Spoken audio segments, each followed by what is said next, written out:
Some strength you can see, the kind that flexes, lifts, and moves. But the kind that carries you through grief, change, and uncertainty, that strength hides deep inside your brain. After 50, that strength matters more than ever. You've faced enough storms to know that life doesn't get easier, you get steadier. But here's the fascinating part. Resilience isn't just psychological, it's neurological.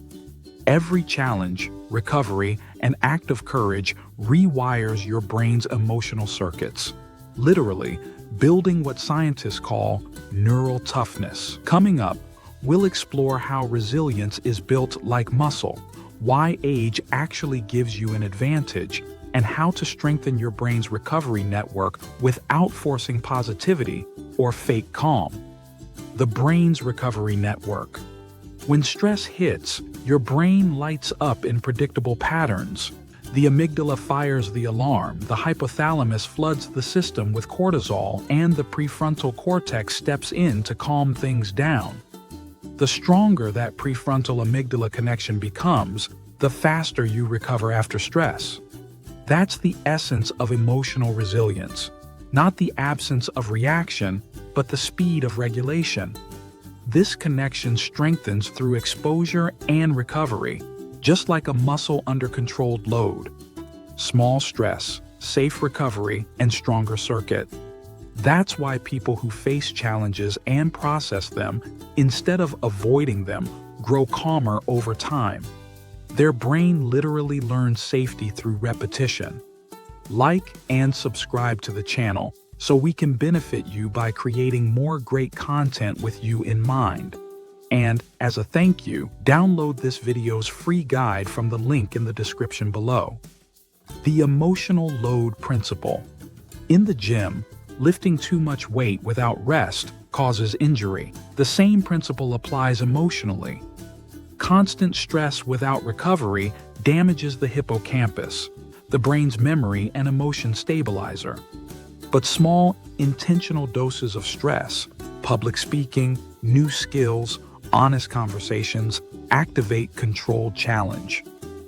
When followed by rest, they rebuild emotional endurance.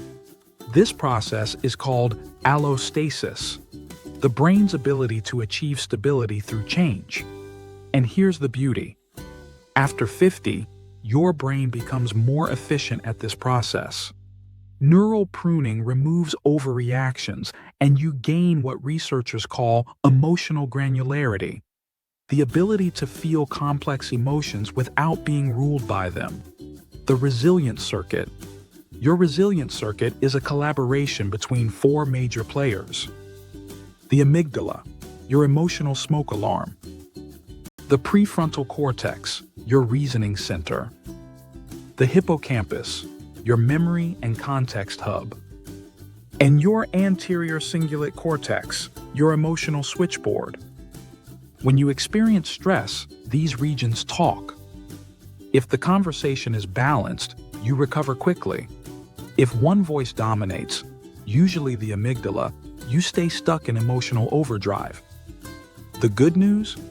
You can rewire that dialogue through conscious recovery, practices that calm the body while keeping the mind alert. Breathing, movement, reflection, or even laughter activate the vagus nerve, signaling safety to the entire network. Neuroplasticity never retires. One of the biggest myths about aging is that the brain becomes rigid. In truth, neuroplasticity, your brain's ability to rewire, remains alive for as long as you use it. The difference is speed. Younger brains rewire quickly through novelty. Mature brains rewire deeply through meaning. That's why a 60-year-old can build more lasting change than a 30-year-old. You simply have more data, context, and motivation to attach to new patterns. When your brain learns something purposeful, it locks it in faster and keeps it longer. So, while reaction speed might slow, resilience depth improves. Your emotional balance becomes wisdom, not impulse. The emotional muscle workout. If resilience is a muscle, how do you train it? not through suppression or denial, but through deliberate recovery cycles. Here's a daily framework used in clinical resilience programs. Number 1, stress exposure, the light load. Do one small thing daily that stretches comfort, a new task, a conversation you've avoided, or trying something unfamiliar. 2, recovery, the rest phase. Pause afterward, breathe, reflect, or take a mindful walk. Let your body feel the return to calm. 3, reflection, the growth phase. Ask, what did I handle better this time? That one question converts experience into circuitry. Repeat that loop for 21 days, and brain scans show increased activity in the anterior cingulate cortex, the part responsible for self-regulation and emotional flexibility. The role of emotion in healing. Emotions are not the enemy. They're feedback. Each one carries a message. Anger protects boundaries. Sadness signals the need for comfort. Fear requests safety. Suppressing these emotions traps energy. Processing them frees it. When you allow yourself to fully experience emotion without judgment, the insula and hippocampus synchronize, creating what psychologists call emotional integration. That's the point where emotion becomes information instead of interruption. After 50, this skill becomes your superpower. You've lived enough to know that feelings pass, and that knowledge gives your brain permission to process faster. The 90-second reset. Every emotional reaction, anger, fear, stress, lasts about 90 seconds chemically. After that, it's not biology keeping it alive, it's mental replay. Next time you feel overwhelmed, try this. Breathe deeply. Notice where it sits in your body. Name it. Then wait.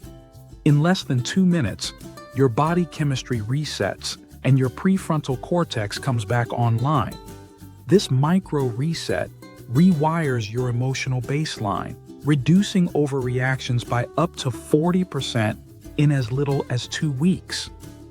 The reconnection habit. Resilience is social, not solo. Your nervous system co-regulates, meaning you borrow calm from others. That's why a single supportive friend, group, or routine can restore more balance than isolation ever will.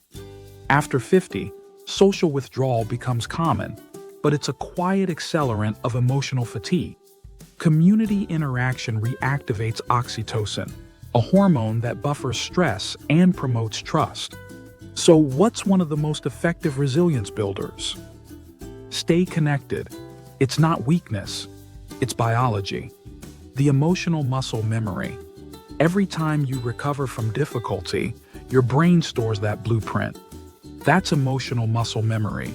The same way your body remembers balance after a stumble, your mind remembers balance after pain.